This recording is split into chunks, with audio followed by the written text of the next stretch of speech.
અમદાવાદના ચાંદખેડા વોર્ડમાં કોંગ્રેસના ઉમેદવારોનો અલગ અલગ પ્રચાર.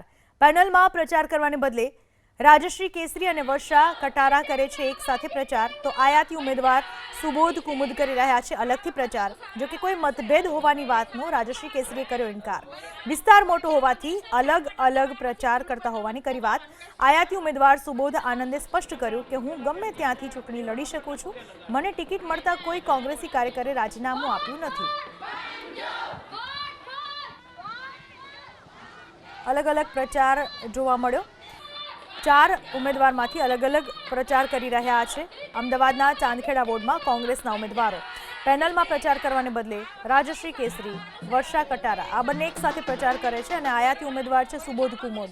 તેઓ અલગથી પ્રચાર કરી રહ્યા છે. જોકે કોઈ મતભેદ નથી એવી વાત તેમણે કરી. રાજશ્રી કેસરીએ મતભેદ હોવાની વાતનો ઇનકાર કર્યો. એમનું કહેવું છે કે વિસ્તાર એટલો મોટો છે, એના પરિણામે અલગ અલગ પ્રચાર કરવામાં આવી રહ્યો છે. તો આયાતી ઉમેદવાર સુબોધ આનંદનું કહેવું છે કે હું ગમે ત્યાંથી ચૂંટણી લડી શકું છું. ટિકિટ મળતા કોઈ કોંગ્રેસી કાર્યકરે નારાજ થઈને રાજીનામું આપ્યું હોય એવી કોઈ ઘટના બની નથી. સુબોધ કુમુદ સાથે વાત કરવાનો પ્રયાસ કરીશું. સુબોધભાઈ, સ્વાભાવિક રીતે પહેલી વખત તમે કોર્પોરેશનની ચૂંટણી લડી રહ્યા છો. અત્યાર સુધી જોવામાં આવ્યું છે કે કોઈ પણ પક્ષ હોય, ભાજપ હોય કે કોંગ્રેસ હોય, ઉમેદવારો પેનલમાં પ્રચાર કરતા હોય છે. આપણે અલગ પ્રચાર કરવાની આવશ્યકતા કેમ ઊભી થાય છે? ના, બિલકુલ એવી કોઈ વાત નથી, કારણ કે વિસ્તાર બહુ મોટો છે. જેમ આપ સૌ જાણો છો એમ 10 જ દિવસ મળ્યા છે. 800થી વધારે સોસાયટી છે અને આ લગભગ 20 કિલોમીટરથી પણ વધારે જિયોમેટ્રિકલ એરિયા છે. એટલે ચારેય ઉમેદવાર સાથે પ્રચાર કરે તો સ્વાભાવિક છે કે દરેક જગ્યાએ પહોંચી ના વળે આટલા ટૂંકા સમયમાં. એટલે અમે સ્ટ્રેટેજીના ભાગરૂપે દરેક ઉમેદવાર એ આખા વિસ્તારને 4 ઝોનમાં ડિવાઈડ કરી અને જ્યાં જ્યાં પોતાનો હોલ્ટ હોય એ વિસ્તારમાં પોતે પ્રચાર કરી રહ્યા છે. અને પેનલ લાવવાની જ વાત છે. આ વખતે જનતાએ પણ પોતાનો મૂડ બનાવી દીધો છે અને ભાજપની જે અત્યારે ડબલ એન્જિનની નિષ્ફળ સરકાર છે એને બરાબર પાઠ ભણાવવાના મૂડમાં છે સરકાર. સુબોધભાઈ, તમારું નામ જાહેર નહોતું થયું તેની પહેલાંથી અહીંયા આગળ પોસ્ટર લાગેલા હતા કે પેરાશૂટ ઉમેદવાર નથી જોઈતા. તમે અલબત્ત આ વોર્ડમાં રહેતા નથી, તેમ છતાં પણ તમને ટિકિટ આપવામાં આવી છે. હજી પણ કાર્યકર્તાઓમાં ક્યાંક નારાજગી છે અને તેના જ કારણે કદાચ જિગ્નેશ મેવાણી આવ્યા તે વખતે તેમને સ્થળ બદલવાની આવશ્યકતા ઊભી થઈ હતી. હકીકત છે એમાં એવું છે કે કોઈ એક સર્વે નંબર બદલાવાથી તમારો વિસ્તાર ના બદલાઈ જાય. અને આપ પણ મારા સંઘર્ષના સાક્ષી રહ્યા છો વર્ષોથી.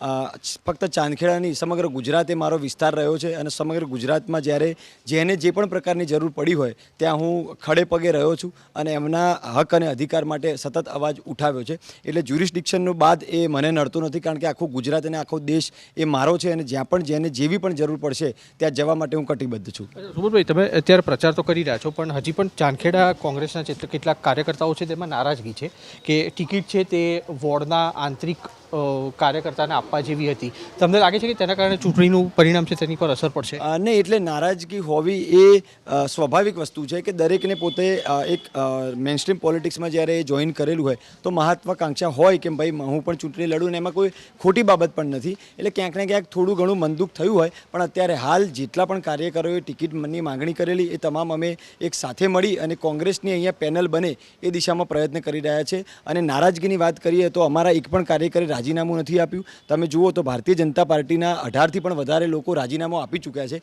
એટલે નારાજગીવાળી જે બાબત છે એ ચાંદખેડા કોંગ્રેસને નડવા કરતાં ચાંદખેડા ભાજપને વધારે નડવાની છે.